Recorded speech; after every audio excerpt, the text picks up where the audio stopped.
Bonjour à tous, nous allons parler culture cette semaine dans lecambrézien.tv avec ce que l'on appelle le CLEA, le contrat local d'éducation artistique. Et pour nous en parler, nous allons tout de suite rencontrer sa coordinatrice. À tout de suite. Bonjour Béatrice Dupré. Bonjour. Vous êtes donc coordinatrice de ce dispositif ici au sein de la ville de Cambrai. Alors en quoi est-ce que ça consiste le CLEA ? Oui, alors le contrat local d'éducation artistique consiste en la résidence de 4 artistes différents sur le territoire de la communauté d'agglomération de Cambrai. Et donc uniquement dans les écoles ou pas seulement ?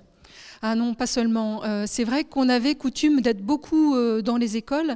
Et là, cette année, on a fait le choix de travailler avec beaucoup de structures qui sont hors école. Donc ça peut être un EHPAD, une association, que sais-je encore, les centres culturels aussi. Voilà. Donc ce sont vraiment, le but est finalement de donner accès à la culture à la population. Quel type d'artistes est-ce que les gens peuvent rencontrer ? Alors cette année, on peut rencontrer un artiste de l'art numérique qui s'appelle Guillaume Lepoix. On peut rencontrer aussi Anne Touquet, qui est une très grande artiste dessinatrice, je dirais ça, comme ça. La compagnie du cirque Improbable.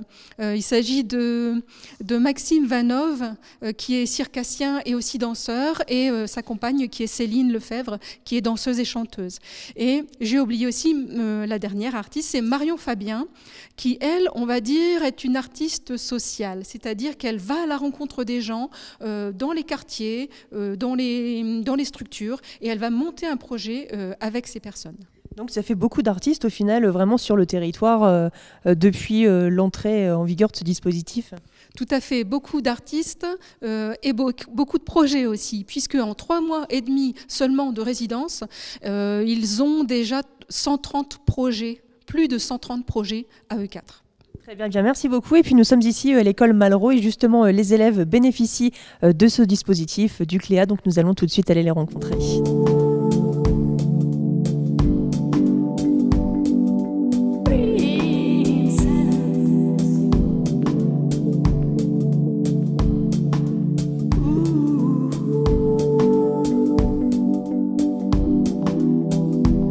Nous retrouvons ici dans une classe de l'école primaire Malraux avec une institutrice des CP CE1, Madame Rago, bonjour.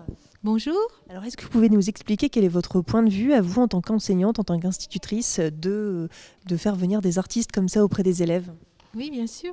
C'est une grande chance pour l'école de faire venir des intervenants extérieurs déjà, des artistes du CLEA, et notamment pour nous, des artistes du cirque, de la compagnie du cirque Improbable. Les enfants n'ont pas l'habitude de rencontrer des artistes. Et là, justement, ils sont en contact direct avec eux. Ils peuvent leur parler, leur poser des questions. Et donc, ça ouvre la classe vers le monde artistique. Autrement encore que comme quand on va au musée. Là, c'est encore une autre façon d'ouvrir la classe vers l'extérieur. Donc c'est vraiment finalement une nouvelle forme d'enseignement quelque part ici proposée pour les élèves. Oui, c'est vrai que plutôt que d'être dans sa classe avec les enfants assis face au tableau, là c'est vrai que c'est une autre façon de faire passer des messages et puis de les faire travailler. Merci beaucoup. De rien, au revoir.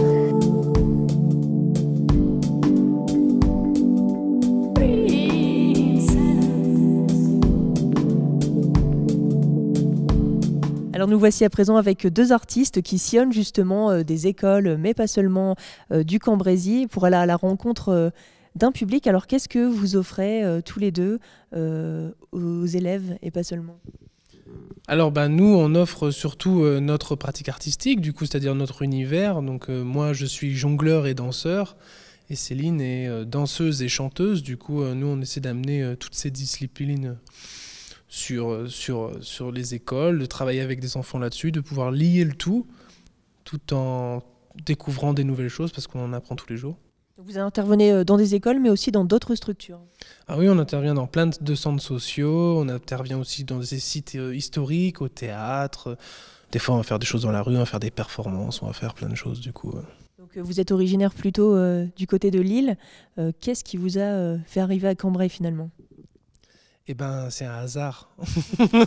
En fait, voilà, on savait qu'il existait des dispositifs de Cléa et du coup, on avait postulé pour des Cléa et un jour, on nous a appelé en disant, bah voilà, il y en a un à Cambrai, si ça vous dit, vous pouvez le faire. Et du coup, on a dit, bah oui, carrément.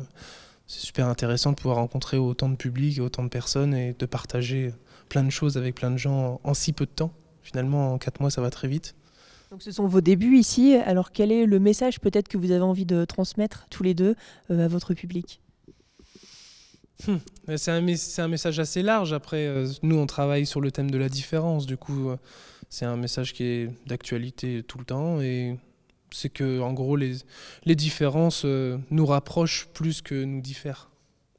Et donc, en transmettant cette pensée aux élèves, est-ce que pour vous, enseigner comme ça quelque part le domaine artistique, c'est vraiment ouvrir l'esprit d'une autre façon peut-être à un jeune public ?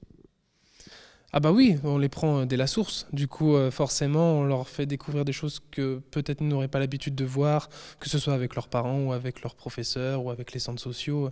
On a forcément une autre démarche artistique et nous, on ne demande pas forcément de finalité. Alors du coup, on vient vraiment casser un rythme et on amène des nouvelles choses. Et puis après, si ces choses sont réutilisées, tant mieux. Si elles ne sont pas réutilisées, tant mieux aussi. Dans tous les cas, on a fait découvrir quelque chose de nouveau. D'accord, donc de l'originalité peut-être dans l'enseignement. Et quant à vous deux, on a l'occasion de vous retrouver sur d'autres scènes du Cambrésis. Oui, bah oui, on sera sûrement aux scènes du Haut-Escaut.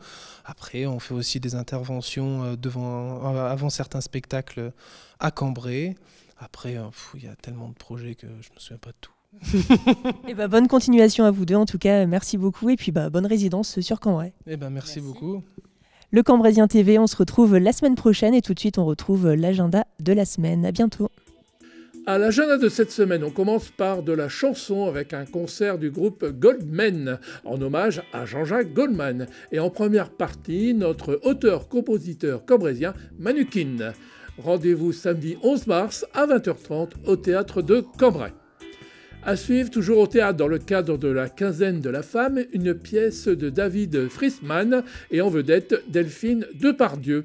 La chanson des nuages vous raconte la vie d'une femme, sa rencontre avec son futur mari, ses rêves de devenir chanteuse et ses tourments, mais aussi quelques secrets qui l'empêchent d'être heureuse. Rendez-vous le vendredi 17 mars à 20h30.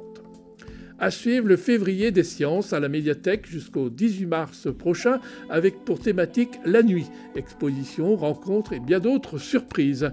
Renseignements sur le programme détaillé au 03 27 82 93 85. Les portes ouvertes à Paul Dué, c'est ce week-end, samedi 11 mars. Venez découvrir les formations, options au collège, lycée et lycée professionnel Louise de Bétigny, ouvert de 9h à 12h et de 14h à 16h. Venez découvrir l'abbaye de Vaucelles aux couleurs et aux parfums des orchidées dès ce jeudi 9 mars jusqu'au dimanche 12 mars 19h. Un spectacle haut en couleurs à ne pas manquer avec de nombreuses animations autour de travail de la fleur et des orchidées. Pour conclure, un forum au Pays des Grottes, Bioforum, vous présente sa 24e édition avec un grand marché bio, conférences, concerts et restauration sur place. Rendez-vous les 11 et 12 mars au Palais des Grottes.